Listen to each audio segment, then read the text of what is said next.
আসসালামু আলাইকুম ওয়া রাহমাতুল্লাহি ওয়া বারাকাতুহ। সম্মানিত দিনী ভাই বোনেরা, আজ আমরা খুব গুরুত্বপূর্ণ একটি বিষয় নিয়ে কথা বলবো। বিপদে, ভয়ে এবং দৈনন্দিন জীবনে আমরা কিভাবে আল্লাহর কাছে আশ্রয় চাইব। আমরা সবাই জানি মানুষের জীবনে ভয়, দুশ্চিন্তা, বিপদ এসব আসবেই। কখনো মানুষকে ভয় লাগে, কখনো অজানা কিছু থেকে ভয় লাগে, আবার কখনো নিজের নিরাপত্তা নিয়েও চিন্তা হয়। এমন সময় আমাদের সবচেয়ে বড় ভরসাকে, নিরাপত্তা কর্মী আপনার সাথে আছে, এর থেকেও বড় ভরসা আপনার কে হতে পারে? একমাত্র আল্লাহ সুবহানাহু ওয়া তাআলা। নবী সাল্লাল্লাহু আলাইহি ওয়াসাল্লাম আমাদের শিখিয়েছেন, যদি কোনো শত্রু বা ক্ষতির ভয় হয় তাহলে এই দোয়াটি পড়তে, আল্লাহুম্মা ইন্না নাজআলুকা ফি নুহুরিহিম ওয়া নাউযু বিকা মিন শুরুরিহিম। হে আল্লাহ, আমরা তাদের মোকাবিলায় তোমাকেই সামনে রাখি এবং তাদের অনিষ্ট থেকে তোমার কাছে আশ্রয় চাই।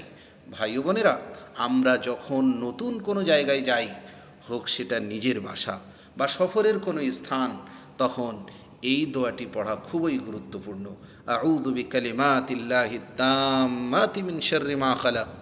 আমি আল্লাহর পরিপূর্ণ বাণীর মাধ্যমে তার সৃষ্টির সব অনিষ্ট থেকে আশ্রয় চাই। নবী সাল্লাল্লাহু আলাইহি ওয়াসাল্লাম বলেছেন, যে ব্যক্তি এই দোয়াটি পড়বে সে জায়গায় থাকা পর্যন্ত কোনো কিছু তাকে ক্ষতি করতে পারবে না।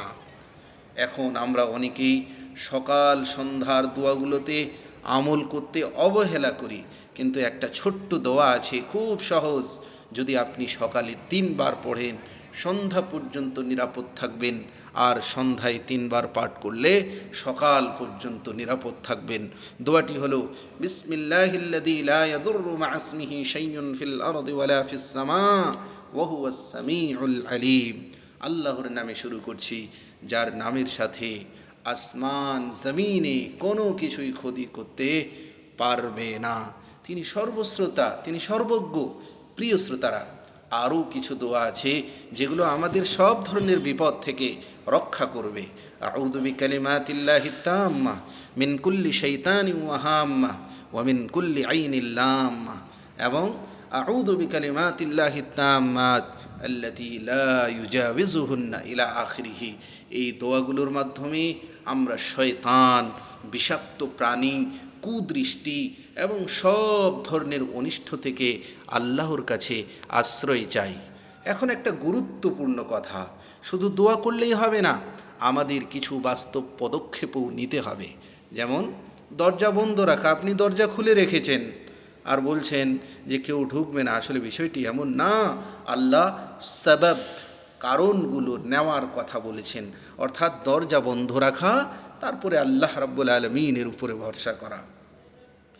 2, নিজের জিনিসপত্র নিরাপদে রাখা, খারাপ কাজ ও খারাপ পরিবেশ থেকে দূরে থাকা, এগুলোও ইসলামের শিক্ষা। আর একটা বিষয় মনে রাখতে হবে, আমরা যেমন চাই আল্লাহ আমাদের অন্যের ক্ষতি থেকে বাঁচান, তেমনি আমরাও যেন কারো ক্ষতি না করি।